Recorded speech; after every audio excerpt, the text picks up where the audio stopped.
절망 뿌리던 이 나라에 전혀 생각하지 않았던 날, 하나님은 하나님의 은혜로 이 나라에 해방을, 광복을 주셨습니다. 그 주님의 은혜로 우리 대한민국은 세계 역사에서 유례를 찾을 수 없는 하나님의 복을 받은 나라가 되었습니다. 그러나 우리가 먹고 사는 문제가 해결이 되니 간절했던 마음이 식고 순수했던 신앙은 사라지고 이제는 하나님께 매달리는 신앙이 아닌 하나님을 이용하고 거래하려고 하는 우리의 어리석음을 지금 우리가 경험하고 있사오니 주님, 저희를 불쌍히 여겨 주시옵소서. 이 나라의 해방의 빛을 허락하신 하나님, 세상과 죄에 얽매여 있는 우리의 영혼에게도 영의 해방을 내리어 주시옵소서. 이 시간에도 말씀을 통해서 우리에게 소망을 주시고 힘들고 낙심한 영혼들에게 살아계신 하나님의 손길이 풍성하게 임하게 하여 주시옵소서. 예수님의 이름으로 기도드립니다. 아멘.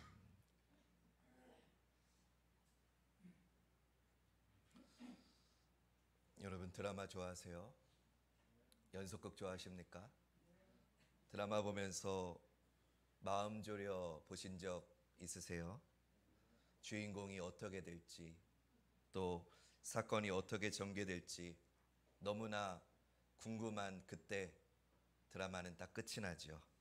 다음 편에 계속 시청자를 안달나게 합니다. 축구 경기 좋아하세요?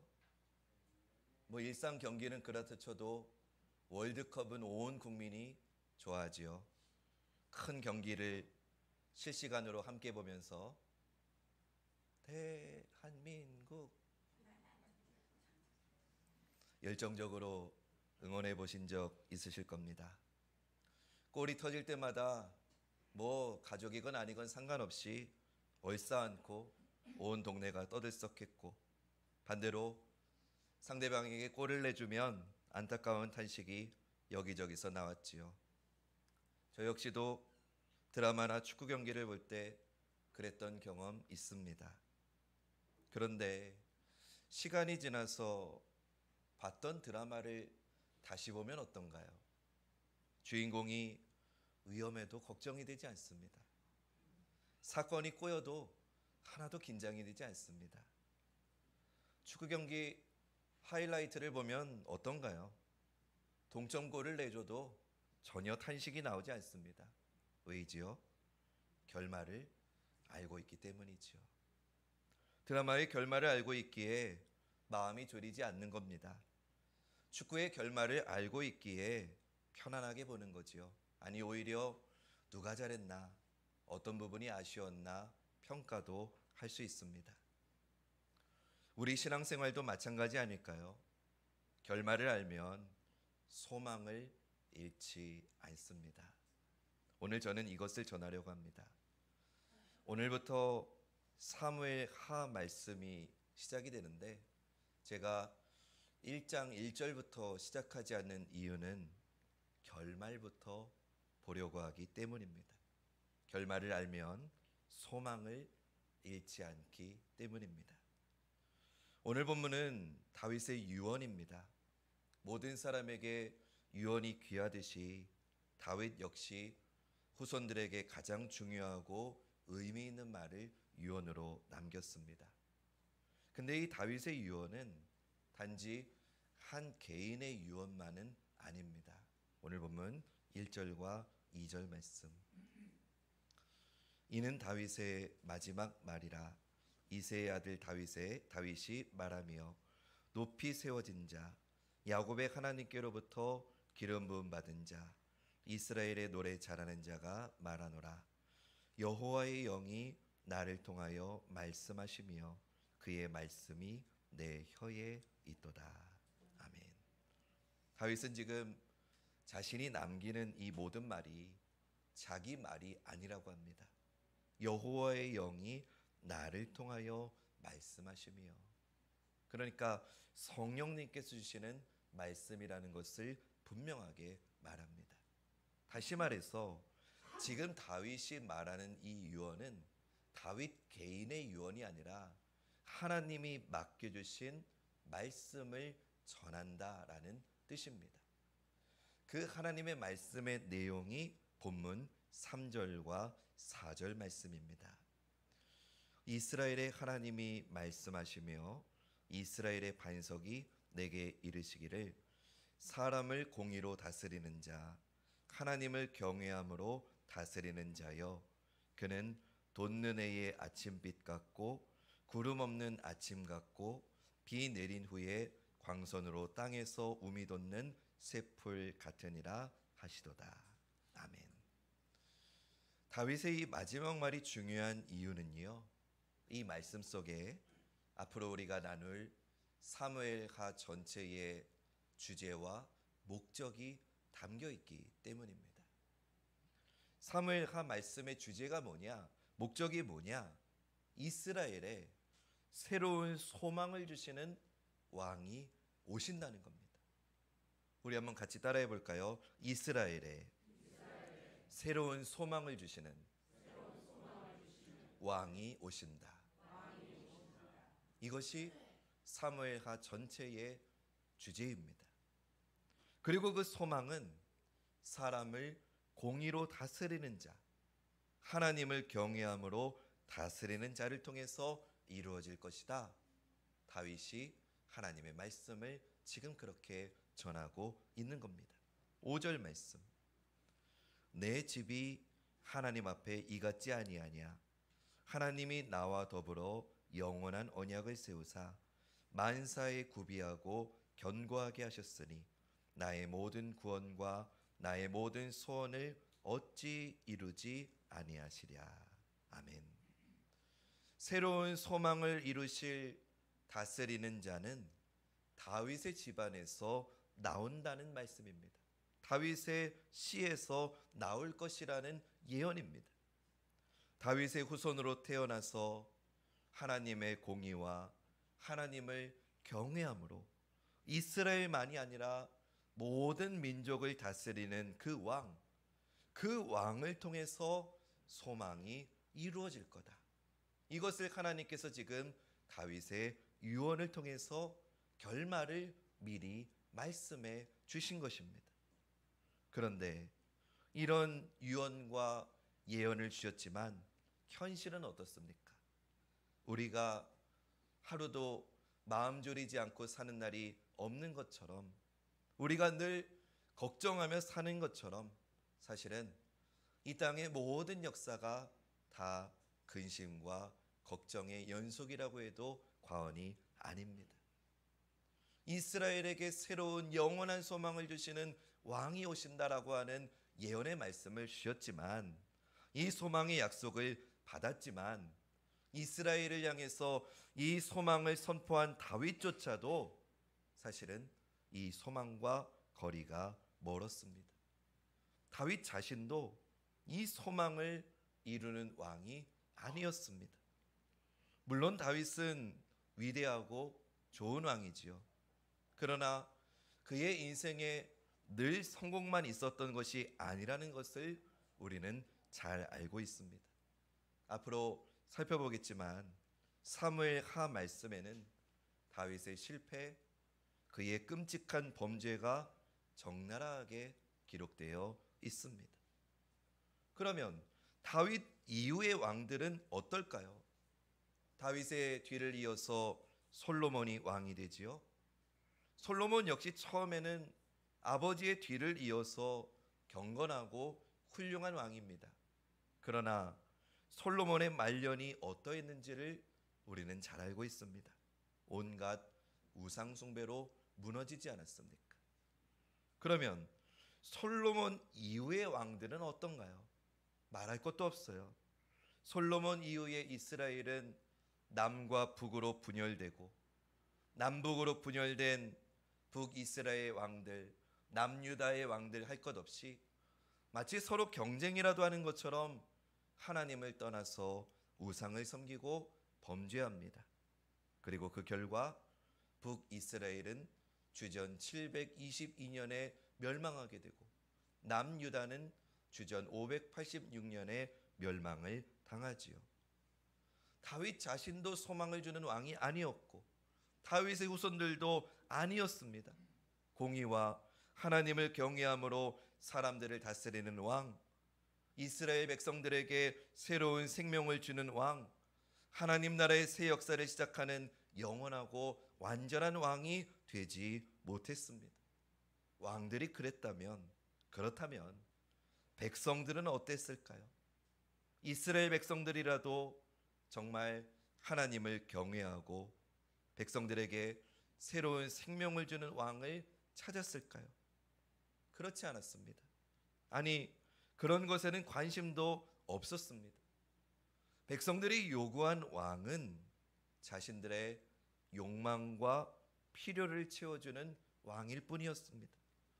하나님께서 그들의 왕이시고 하나님께서 말씀과 성령으로 그들을 다스리셨지만 그들은 왕이신 하나님을 거부했습니다. 하나님의 통치, 하나님의 공의 거부했습니다. 하나님 경외하기를 싫어했습니다. 이것이 이스라엘의 역사이지요. 다윗의 유언이 무색하게 다윗 이후의 이스라엘 역사는 이 소망의 말씀과는 너무나도 멀어졌습니다. 그들의 왕도, 그들 자신도, 그들의 나라도 모두 소망을 잃어버린 채 우상 숭배와 온갖 범죄를 저질렀습니다. 하나님의 말씀은 점점 사라져갔고 이스라엘은 하나님의 통치를 잃어버렸습니다. 이스라엘은 그렇게 하나님께서 주시는 참된 복으로부터 멀어져 갔습니다. 그들은 욕망을 채우려고 했지만 결국 아무것도 얻지 못했고 그들의 나라를 세우려고 했지만 결국 그들의 나라는 무너졌습니다.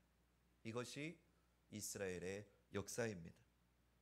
그러나 사랑하는 여러분, 이렇게 이스라엘은 소망을 잃어버리고 절망의 역사로 치달았지만 하나님께서는 당신의 소망의 역사를 멈추지 않으신 줄로 믿습니다. 이스라엘은 그 소망을 이루지 못했어요. 오히려 그 소망을 다 무너뜨리고 절망으로 나아갔지만 하나님께서는 그 소망의 약속을 당신 스스로 이루셨습니다.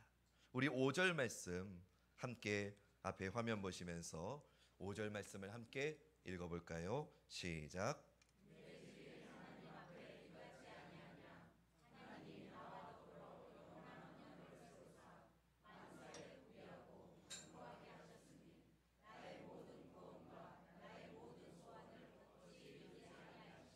아멘.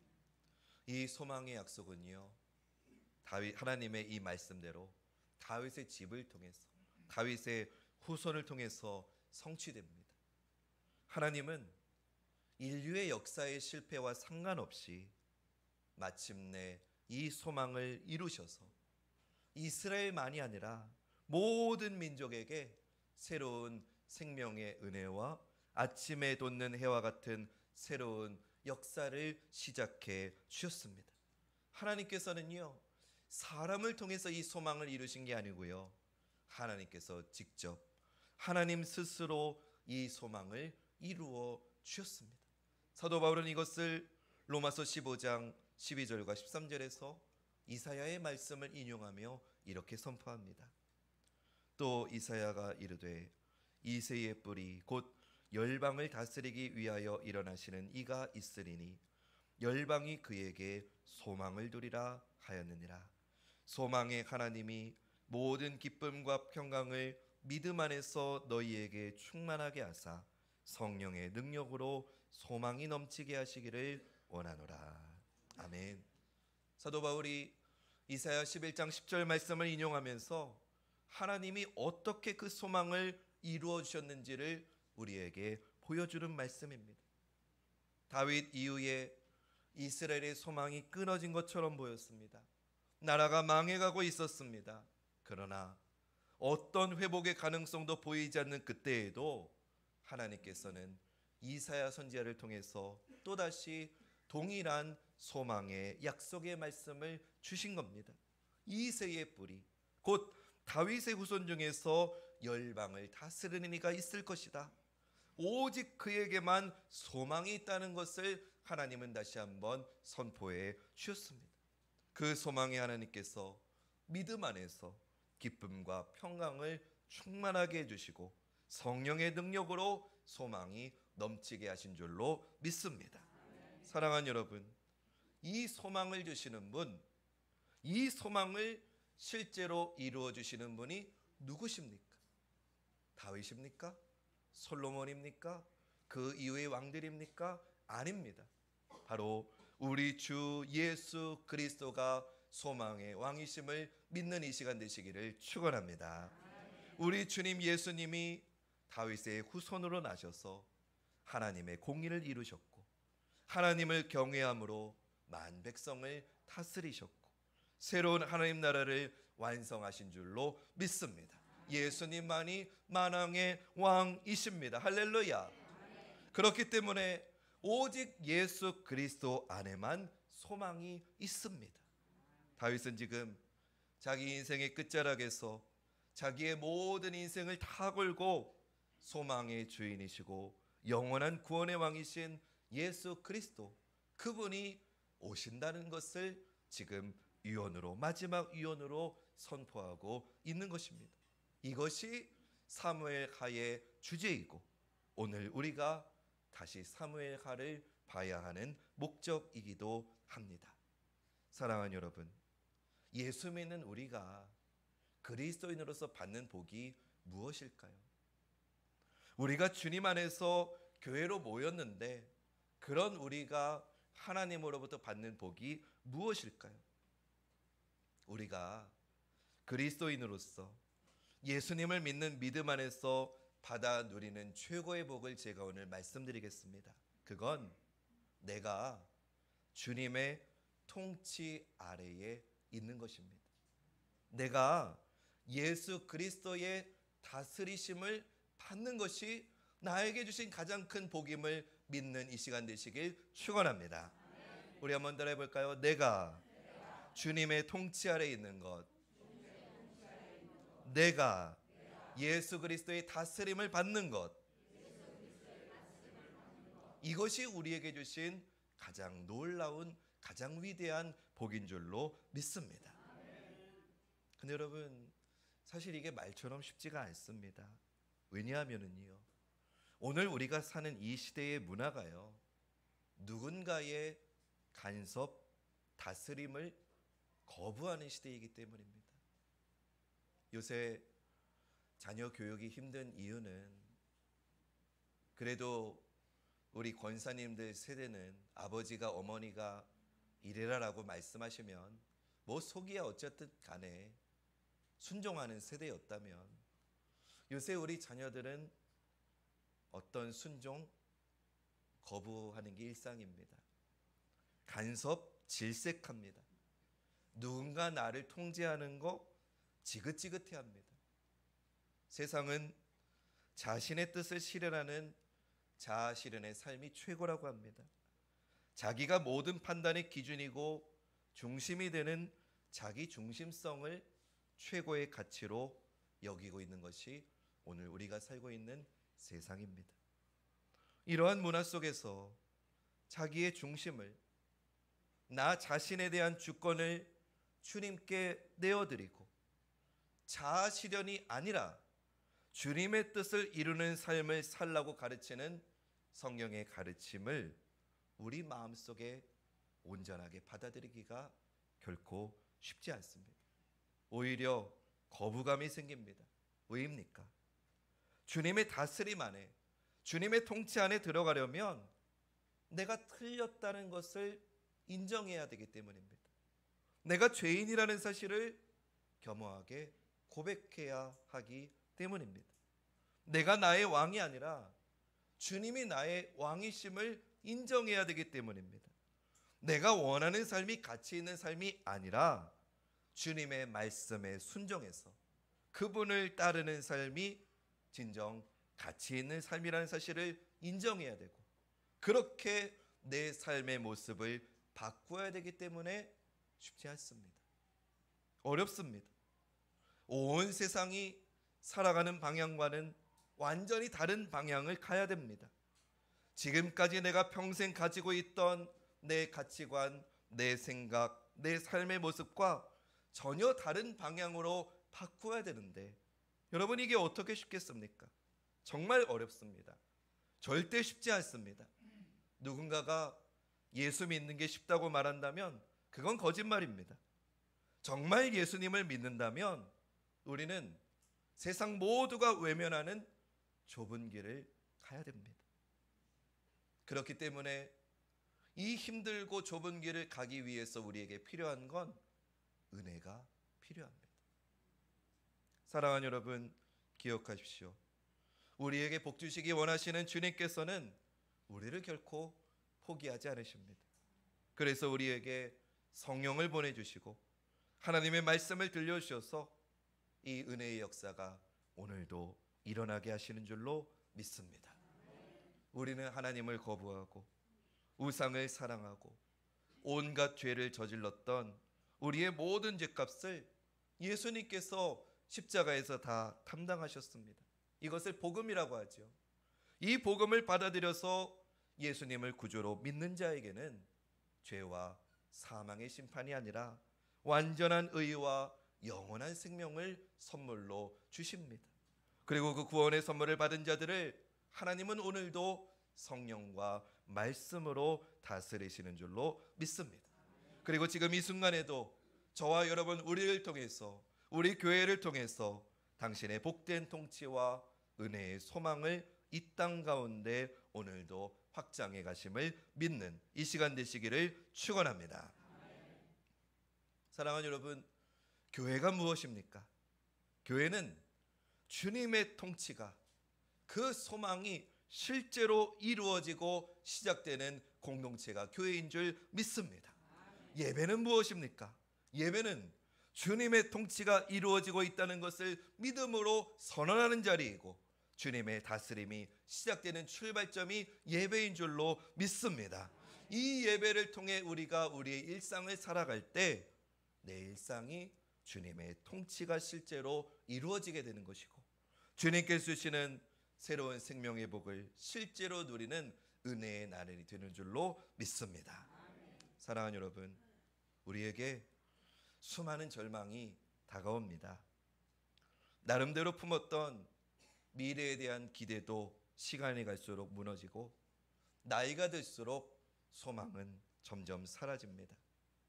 우리 사랑하는 청년, 젊은 세대들은 미래에 대한 확신보다는 절망을 미리 보며 소망을 잃어버린 그런 세대가 되었습니다.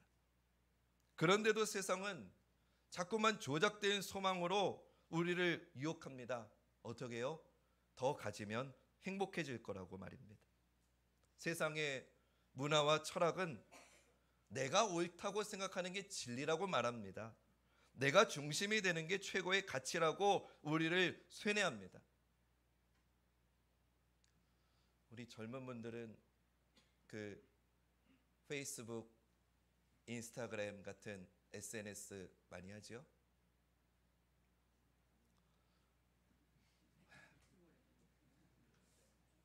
거기 보면은요, 경치 좋은 데 갔던 사진 올리고요, 맛있는 음식 찍어서 올리고요, 내가 이렇게 행복하게 살고 있다는 것을 올리는 글과 사진이 많습니다.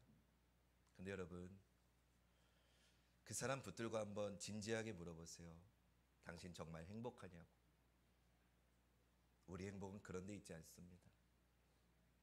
여러분, 내가 내 인생의 해결자가 될 수 있겠습니까? 부동산이 나를 진짜 행복하게 하는 겁니까? 주식이 나를 정말 행복하게 하는 겁니까? 정치가 우리에게 소망을 줄 수 있는 겁니까? 아닙니다. 절대 그런 데는 소망이 있을 수 없습니다. 우리의 소망은 오직 예수 그리스도 안에 있음을 믿는 이 시간 되시기를 간곡히 축원합니다. 예수 그리스도가 우리의 소망이십니다. 우리 옆에 계신 분들에게 이렇게 축복합시다. 예수 그리스도가 당신의 소망입니다.